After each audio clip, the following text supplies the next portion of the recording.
What's up guys, my name is Rob Riches and today I'm going to be sharing with you my quad and calf workout on the Powertec LeverGym. So let's get started with some light warm-up squats.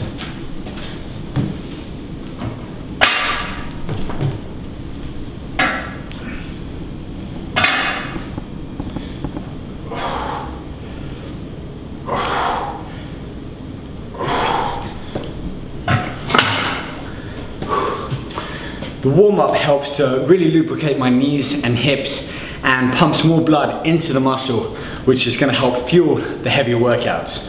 So let's get some more weight on and get into that workout. Now the squat is a great compound exercise that really helps you to add mass to the legs. And even though I'm using the LeverGym arm instead of a squat bar and a rack, the fact is it gives me a very natural and safe movement, allowing me to stack up the weight without feeling the strain on my knees or lower back.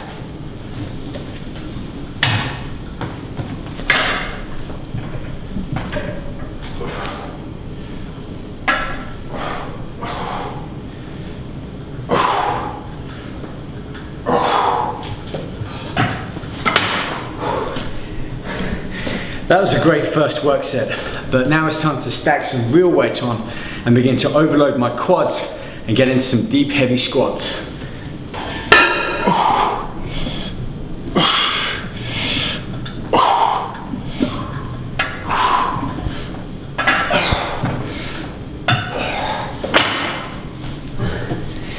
Squats are often said to be the king of all exercises, especially if you can get the technique right.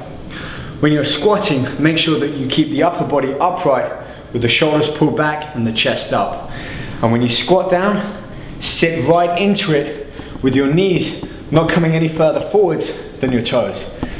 Therefore, you keep all of the stress on the quads. Now, the legs are a big muscle group and they can manage a lot of weight. So can this LeverGym. Good job it can take up to 500 pounds because I'm not done lifting yet.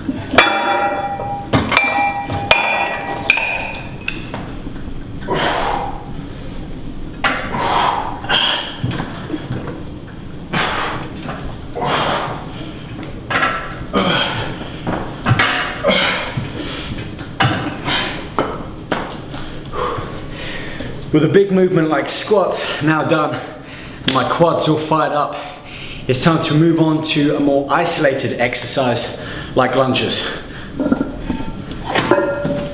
With the machine now set up, I can move on to lunges and really start to target and isolate my quads, bringing out more definition and separation.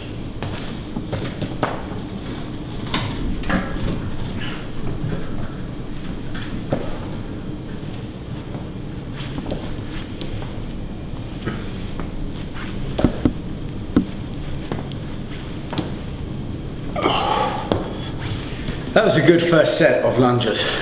For my next work set, I can begin to pyramid my weight up, adding between 10 and 15% more weight and still aiming to achieve my 10 to 12 rep max.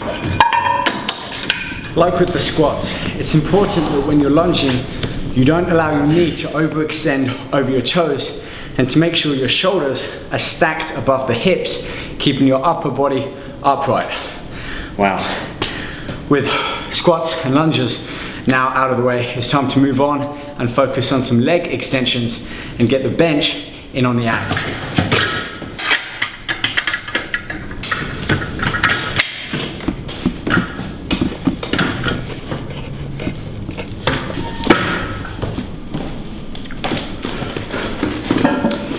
Now, leg extensions are a great exercise to finish off your leg workout, especially when you've got the big, heavy compound movements like the squat and lunges out of the way. You can lock down, isolate, and use up the last ounce of energy on the leg extension.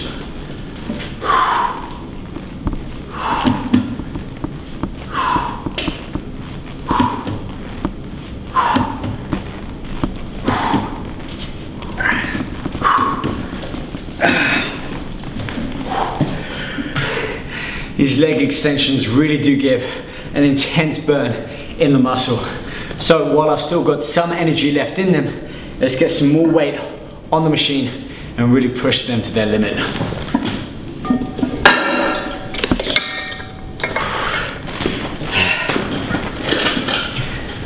To really stimulate my legs for growth, I've got as much weight on as I can perform for about 12 reps. Then I'm gonna add a drop set in. As soon as I hit those 12 reps, stop, one plate comes off, aim for a further 12 reps before seeing if I can manage a final 12 by taking the last plate off. This one's gonna be tough.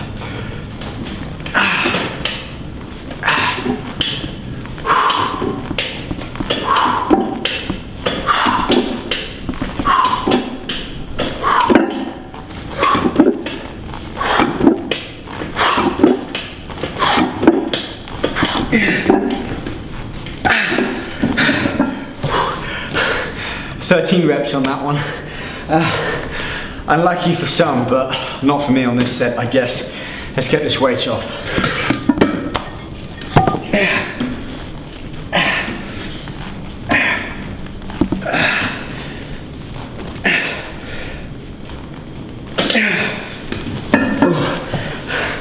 Only managed 10 on that set. Let's see if I can complete the drop set trio with 12 more reps by taking this plate off.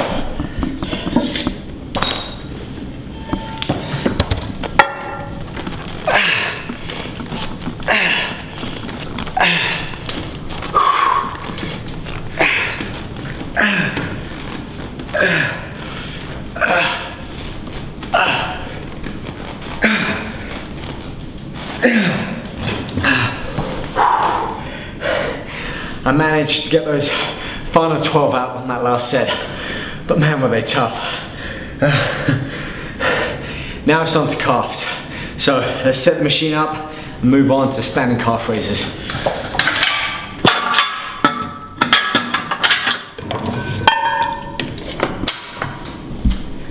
Calves are one of the hardest muscle groups that people try and develop, but with an intense leg workout already behind us, now is the perfect time to stimulate them for growth with some heavy weight and high volume, starting with the calf raise.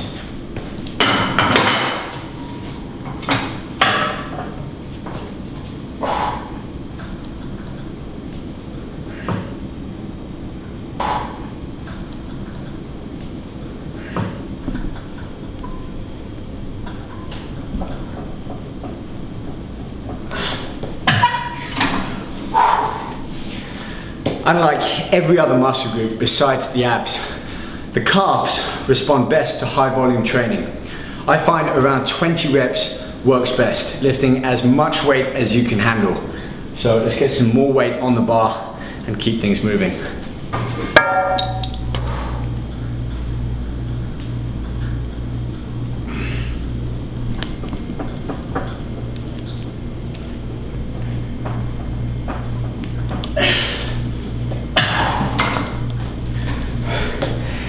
I can already feel such a big difference just from that small change in my foot position. Nearly done. Just one more calf exercise left, and for this, I need to bring that bench back in.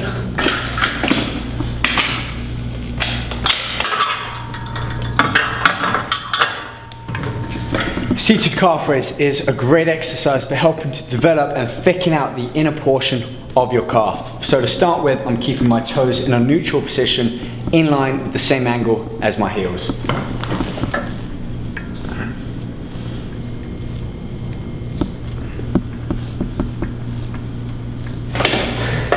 Nearly done, but instead of adding more weight onto this exercise, I'm going to keep the intensity up there by going straight back in with minimal rest and simply changing my foot position and keeping my toes pointing inwards, working the outer portion of the calf.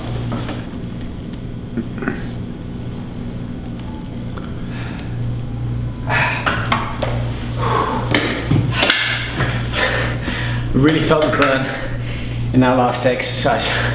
What a difference that inwards foot position makes. Well, that's about it for my quad and calf workout. I hope you join me next time when I'll be sharing with you another muscle combo. Until then, I'm Rob Richards. I'll see you soon.